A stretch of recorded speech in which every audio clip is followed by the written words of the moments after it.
Kadama TV olwaleero ngenda kwongera omuwala Kafulu mu masimu yagamba essimu ye gwe lekayo muwa emmere lekayo muwa kubus wadde piraawo ng'omulekera essimu kasita omuwala bw'amulekera essimu ekyo kibeera kiwedde.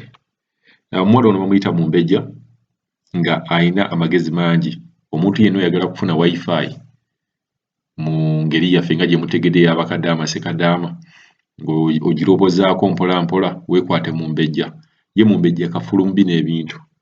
Yes, hello Mumbejja oli live Kadama TV. Kati eddoboozi ndyongeddeko oluvannyuma lw'omuwabuzi waffe okumpabulamu nti eddoboozi lyali ttono nange naliwuliriza nga ttono naye saakitegeererawo mu kusooka. Bannange nali njogera ku kya ssimu.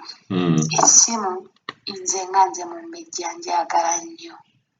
Nze omuwala ne bwenyiiza atya nga nnyina essimu yange bannange tebindya, tebiina kye binkola, tebiina kye binkosaako yadde naaka nsigala ndi ku origino nga bwe natondebwa. Kaakati sigenda kugula ndaga nnyo.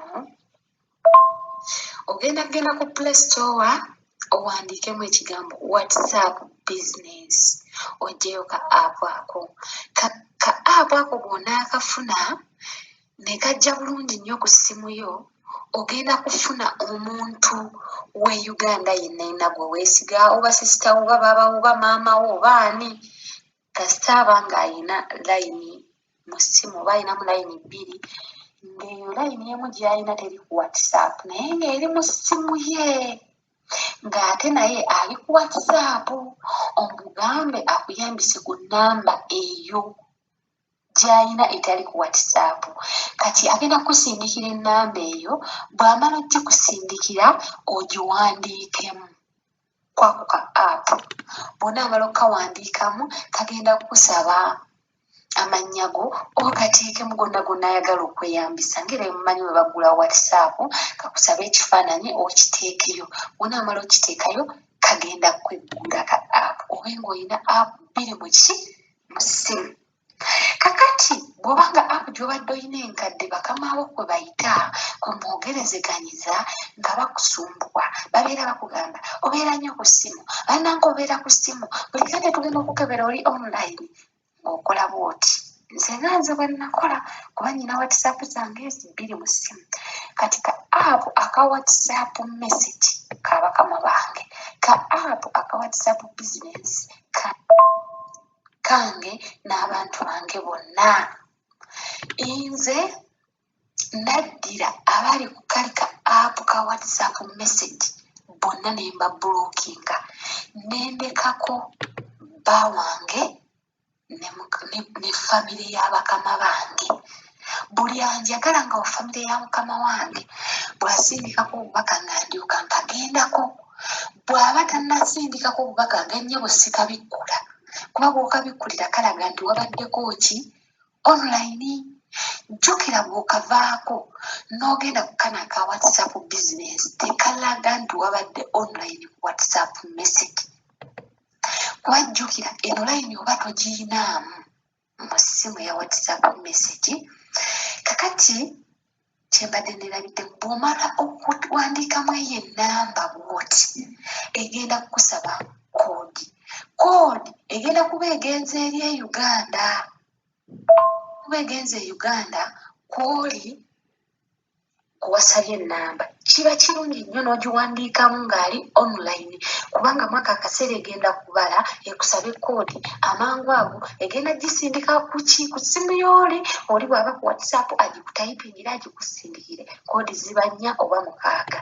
Bw'omala oziwandiikamu egenda kweggulawo otandika ogikolerako. Kati abadde ku WhatsApp message babulookinge bonna olekeko bakamaabo oteeke bano abalala WhatsApp business. Wallahi mukama wo tajja kuddamu kwasama. Nze nkuyita kwasama ate obeera online obeera biki kuba buli bw'anaagendako okkeberako bw'ati nga takusangako nga alabika takola ki WhatsApp tabeerabeerako nnyo okitegeera naye ng'obeerako ku magezi. Nze nnyina imo 2 eyaabwe n'eyange nina WhatsApp bbiri eyaabwe neyange nagenda okulanga Facebook bajja kunfollowinga nnyo kubanga bankakanga genda ku Facebook ne mbagamba tusijagala era sigikozesa olw'ensonga njagala nnyo ebintu ebiri private saagala bintu byakunkyankalanya kati ekyo bw'okimala nkuwa ne ku magezi amalala essimu eyo baba bagikujjajjako nnyo buli obanyiga leeta essimu kitegeera nze nga nze nina akasimu ka layisi naye kaweeyi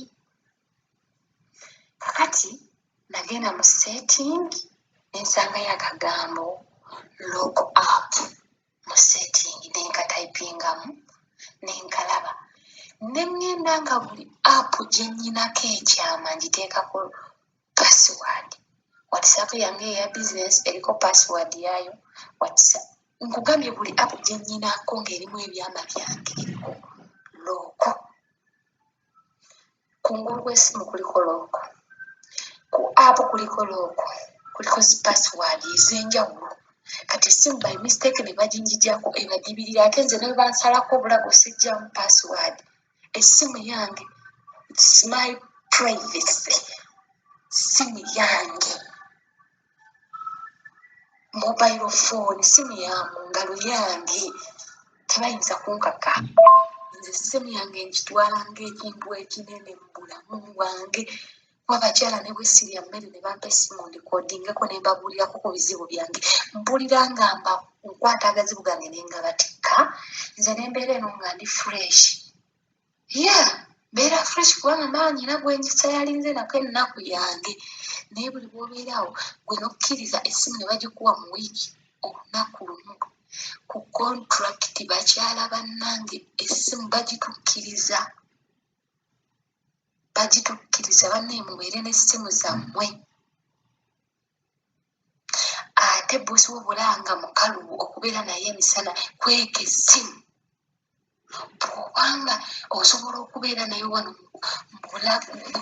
mukaleegako ebeeremu n'oba togikozesa ebeeremu ki mukaleega nze kati mukama wange ne bwe tufunamu obutakkanya nenzalawo nti oluggi ndubandula ntyomeka eyange mbakutta yanze sewumuza ssimu nedda baabo mwana ne bw'abaakaaba ebeera muno ebeera wano eno kubanga ye kati oba ngitwale naye security guard yange kwawe banankasuka ebweru kwetandikira kitegeera ye bamikwano kwekyo kyessimu nze essimu yange olwalinga bagiyisaba nga olubakyusiza password za wifi kyenakolanga ka app aka ka WhatsApp business nakasooka nenkadiliitingamu bw'oba wakakadiliitingamu n'okazaamu tekeetaaga koodi obuteekamu buteesa enamba n'ogizaamu bw'ogizaamu ng'era oddamu okwonamu nga wabikwonamu luli nga yeekomyawo n'ennamba ezibaddeko wabula mu message ezibadde ziriko zezigenda ebifaananyi ebyo biba mu galale message ezibadde ziriko kati nga buvoice bwe buvaamu bwokka naye ng'ebisigadde bibakkirira bakyala essimu tulina okuba n'obwongo kubanga omukama wo buli bwakufolowinga ennyo buddata obubaluma nabwe bateeka ku wifi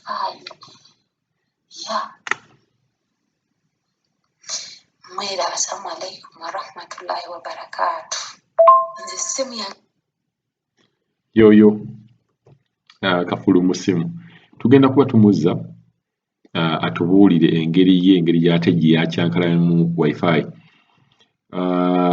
wifi eno mutubuuzizza nnyo engeri omuntu gy'osobola okugifuna nga baboosi bwe bagikumye agenda kubuulira agenda kuwa ne koodi gy'osobola okuyingizaamu agenda kuwa ne amagezi okubeera nga buli w'otuuka essimu yo buli w'otuuka ne bwoba ogenze mu famire ya Mwarabu n'ekusaba koodi ng'oyina ennamba gy'onyingizaamu neyeggula automatically so tujja kuba tumuzza kafulu w'essimu Kadaama kafulu w'essimu akunnyonnyola ebisingako awo ayagala kubuulira experience gye yalina mu kukusa abantu ayagala kubuulira bino ebintu yabiyiga atya mulimu ki gwe yasooka okukola nga tanagenda kufuuka kadaama. So bannaye essimu kyo kintu kikulu ng'era bw'omuwulidde gwe mumma emmere naye muwe essimu ye.